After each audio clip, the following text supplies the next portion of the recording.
በመጨረሻም ዝና ከመድብል እጅ ገብቷን። እንግዲህ ደግሞ ያለውን ነገር አልናገርም፣ የፈለከውን ማድረግ ትችላለህ፣ የፈለከውን ነገር ምንም ብታደርግ ማድረግ ትችላለህ፣ ነገር ግን አንተ የምትፈልገውን ነገር አልናገርም ሲል ግግም ያለ መሆኑን ደግሞ ሁላችንም የምናውቀው ጉዳይ ነው። ታዲያ መድብልም ደግሞ በህይወቱ ተስፋ የቆረጠ ሰው ስለሆነ እንዲሁም ደግሞ ማህሌትም ዘንድ ያሳረፈባትን ነገር እንደተመለከት ነው። ማህሌትም ዝናን የመጨረሻ ጨካኝ ነው ብላ እንደምታስበው ሁሉ አሁን ላይ ደግሞ ከዝናም የባሰ መድብል ጨካኝ መሆኑን ማህሌት ታረጋግጣለች። በእርግጥ ዝና በሚሰራቸው ስራዎችና በድሃዎች ላይ ጫና እያደረሰ ጨካኝ ቢባልም ነገር ግን ደግሞ በወንድሙም ጉዳይ ይሁን ፍትሃዊ በሆነ ነገር ጉዳይ ላይ ገብቶ ባልታሰበ ነገር እስር ቤት በማያስገባ ነገር ገብቶ መቀመቅ ውስጥ ስለኖረ ስለዚህ መድብል ምንም ነገር ቢመጣ በህይወቱ ተስፋ የቆረጠ ሰው ስለሆነ ስለዚህ በማንም ላይ እንደማይፈራና በማንም ላይ ርህራሄ እንደሌለው ለማህሌትም ነግሯት ነበረ። እንዲሁም ደግሞ በተግባርም አሳይቷት ነበረ። ከዚህ በፊት ዝናም ይሄንን ነገር የናቀው ቢሆንም በተግባር እስኪያሳየው ድረስ ግን እሱ አስገድዶታል ማለት ነው። ታዲያ በመጨረሻም ዝና ደግሞ ከአንዴ ሁለቴ ሶስት ጊዜ ባጠመዳቸው ወጥመዶች ለዝና መድብል ባጠመዳቸው መጥመዶች ታዲያ ያመለጠ መሆኑን እናውቃለን። ዝና ከኔ በላይ ማንም የለም፣ አንድና አንድ ግን የተፈታተነኝ ሰው ቢኖር መድብል ብቻ ነው። መድብል በጀግንነቱ እየመሰከረለት እንዲሁም ደግሞ ደም ባንቃባ ኖሮ አብረን እንሰራ ነበረ እስከ ማለትም ደርሶ ነበረ። ይህንን ቃል መስጠት ራሱ ይህንን ነገር መመስከር ስለዚህ የመሸነፉ አንደኛ ምልክት ነው። ከሱም በላይ ሰው አለ ብሎ እንደማሰብ ያህል ነውና ስለዚህ ዛሬ ላይ ደግሞ በተግባር በእጁ አውሎታል፣ በቁጥጥሩ ስር አውሮታል። ባላሰበው መልኩ ነበር ዝና እንደዚህ የተደረገው።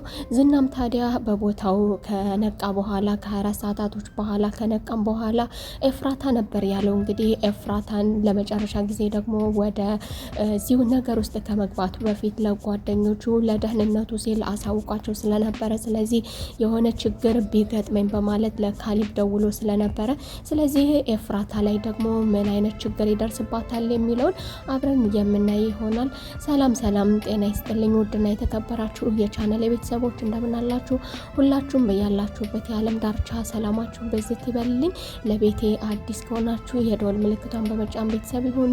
እንዲሁም ደግሞ ቪዲዮን ላይክ ማድረግ አትርሱ እያልኩኝ ወደ ዛሬው ክፍል እንቀጥላለን ማለት ነው። ታዲያ በዝና መያዝና በዝና በድንገት መጥፋት ደግሞ ኤፍራታ ምን ሊገጥማት ይችላል የሚለው ደግሞ ኤፍራታ እንግዲህ እህቷ ማህሌት ወደ ቤትን በመጣች ጊዜ ለመሆኑ ምንድነው የተፈጠረው ብትላትም ኤፍራታ ፍጹም ድንጋጤ ይታይባት ስለነበረ ከመናገር ይልቅ መንቀጥቀጥ ነበር ምላሿ።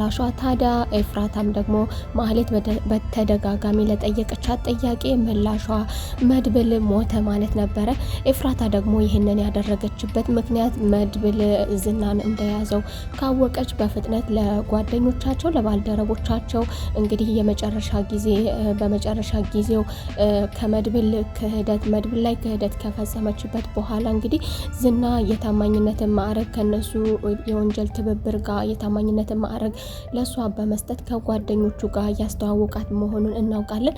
ታዲያ ዛሬ በድንገት ደግሞ የዝና ስልኩ ድንገት መጥፋት አሳስቧቸዋል። ምን ሊሆን ይችላል?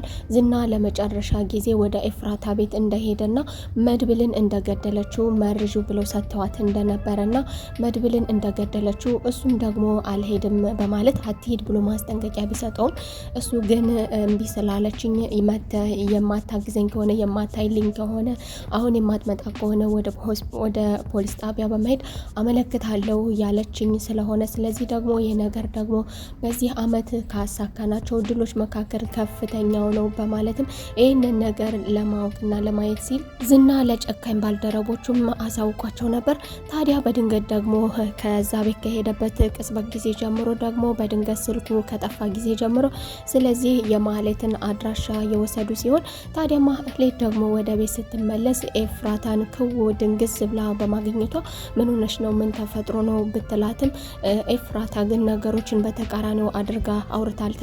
ልክ እንዳደረገችው መጀመሪያ እንደተባለችው እንግዲህ እሱ በጊዜ ነቅቶ ባይደርስ ባኖሮ አድርጋው ሊሆን ስለሚችል እንግዲህ የመድብል መዳን እሷንም ከጉድ እንዳወጣት ተመልክተናል። ታዲያ ማህሌትም ደግሞ ወደ ቤት በመምጣት የቀዘቀሽው ምን ሆነሽ ነው ለመሆኑ ምን ገጥሞሽ ነው ብትላትም መድብል እንደሞተ አሳውቃን ነበር። ታዲያ ይህንን ደግሞ ማህሌት በደቂቃዎች ውስጥ ሁለት አይነት ባህሪያቶችን አስተናግዳለች። አንድ ደስታ፣ አንድ ለቅሶ። ማህሌት እንግዲህ ለመጀመሪያ ጊዜ ኩም ብላለች። ለመጀመሪያ ጊዜ ደግሞ ከደቂቃዎች በፊት የሌለ ተደስታ ነበረ። ደስታም ደግሞ የመድብል መሞት እንዴት ደስታሽ ሊሆን ይችላል ብትላትም ኤፍራታ እሷ ግን ደግሞ እንዴት አድርጎ እንዳሰቃየኝ አላወቅሽም እንዴት ያለ ጨካኝ እንደሆነ በማለት ስለ መድብል ጀግንነትም እንዲሁ ደግሞ ጨካኝም እንደሆነ ዝና ጨካኝ አረመኔ ነው ብለን የምናስብ ቢሆንም ነገር ግን ደግሞ ከሱ የባሰ ጨካኝ አረመኔ ስለሆነ ስለዚህ ታዲያ የሱ መሞት እንዴት አያስደስተኝም ትላለች። ነገር ግን ደግሞ በደስታ ውስጥ ደግሞ ጥርጣሬም አለባት። እውነትሽን ነው ወይ ትላለች። የኤፍራታም ሁኔታዎቿ፣ ባህሪዎቿ እንደዚሁ ፍርሃቷ፣ ድንጋጤዋ ስለሚያስታውቅ አልገባኝም ታዲያ ይሄን የመሰለ ደስታ ይዘሽ ለምን እንደዚህ መደናገጥ አስፈለገ ትላለች በተደጋጋሚ። ታዲያ ኤፍራታም ደግሞ አልገባኝም አንቺ ሰው ሲሞት እንዴት እንደዚህ ትደሰቻለሽ እያለቻት ነበር። ታዲያ ከደቂቃዎች በኋላም ደግሞ አንድ ስልክ ካስተናገደች በኋላም ደግሞ ወደ ኤፍራታ በመዞር ኤፍራታ ወዮልሽ በማለት ኤፍራታን አስፈራርታታለች። ኤፍራታም ለማህሌት እንደገባች ያሳወቀቻን ነገር ቢኖር የመድብልም መሞት ስነግረው ገዳዩ ካለኝ በኋላ ወደዚህ ነገር አገፋፍቶ ካስገባኝ በኋላ ነገር ግን አላውቅሽም ብሎ የካደኝ ሲሆን ዝና ማለት እንዴት አይነት አረመኔ ጨካኝ ጓደኛ እንደሆነ ያለሽ ማወቅ አለብሽ፣ አይንሽን መግለጥ አለብሽ፣ አንቺ ዝና አትበይብኝ እያለቻት ነበር ኤፍራታም። ታዲያ ማህሌትም ደግሞ እሱ እንደዚህ አይነት አይደለም ብላ እንግዲህ ብዙ የምትሸመጥጣቸው ባህሪያቶች አሉ። ከዝና የምትወድለት ነገር አለ። ምናልባትም የገንዘብ ፍቅር አይኗን ሸፍኖ ሊሆን ይችላል። ስለ ጨካኝነቱ ግን ጠንቅቃ በሚገባ ታውቃለች። ታዲያ እሷም ደግሞ ተጠንቀቂ፣ ያደረገው ነገር ቀላል አይደለም። መድብልን እንድገለው ካደረገኝ በኋላ ነገር ግን እሱ ተጠያቂ ላለመሆን እንዲሁ ከስልክም ራሱን እንደሳበና በዋትሳፕ አናግሪኝ እንዳላት በመቀጠልም ደግሞ ሬሳውን አውጥታችሁ ከማህሌት ጋር ጣሉ ብሎ ወደኛ እኔ ቢያንስ ወንጀሉ እንዲቀልልኝ እፈልጋለሁ ስለዚህ ናቶሎ ብለውም እኔ አይመለከተኝም ያለኝ ነበረ። ስለዚህ ዝና ለዚህ ደረጃ ነው አድርጌ ካለኝ በኋላ እሱ ያዘዘኝን ነገር ካደረኩለት በኋላ ግን እኛን ወንጀለኛ ለማድረግ ራሱን ነፃ ለማውጣት ሲል ክዶኛ እንደዚህ አድርጎኛን ስትላት ማህሌት በወቅቱ ይህንን ነገር ብታስተባብልም ነገር ግን ታምናለች። የዝናን ባህሪ በሚገባ ስለምታውቀው ተደናግጣለች። ታዲያ የተደወለላት ስልክስ ምን ነበር? በእጅጉ ኩም የሚያደርግ ነበረ። እንግዲህ እሷም ለኤፍራታ ወዮልሽ ብቻ ነበር ያለችው። ያደረግሽው ነገር ምንድነው ብትልም ኤፍራታ ግን አሁንም ቢሆን ምንም የምታውቀው ነገር እንደሌለሽም ጥጥ አድርጋ ነግራታለች። አሁን ከደቂቃዎች በፊት አናግሮኝ ነበረ የማውቀው ነገር የለኝም በማለት ስቲል እስከዚች ደቂቃ ጊዜ እንደዚህ በማለት መልሳላችኋለች።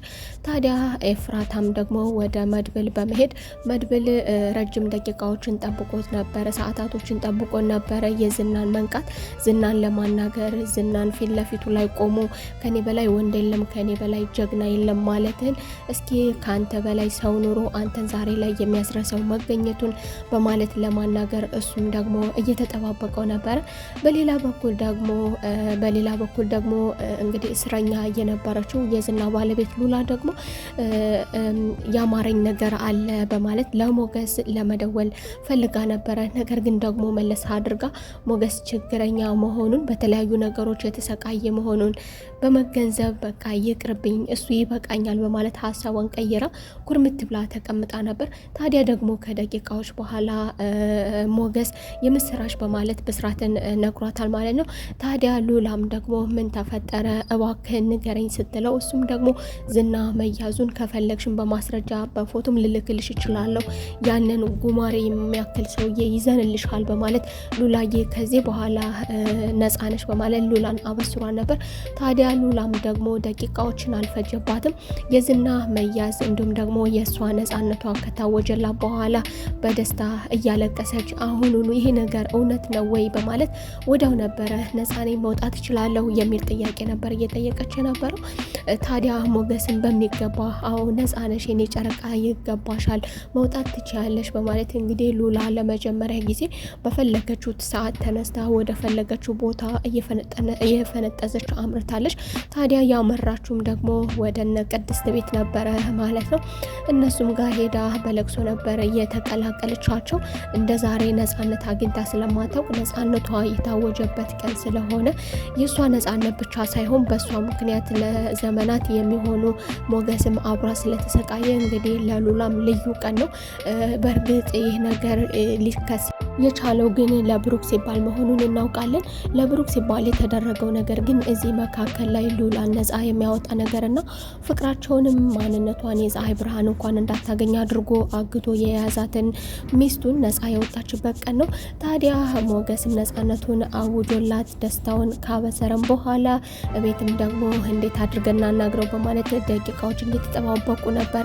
የዝናን መንቃት እየተጠባበቁ ነበር። ፊት ለፊቱ ሆነው ለማስወጣት ዛሬውኑ ከነገረን የወንድሜን አድራሻ ፈልጋለሁ በማለት ነበረ።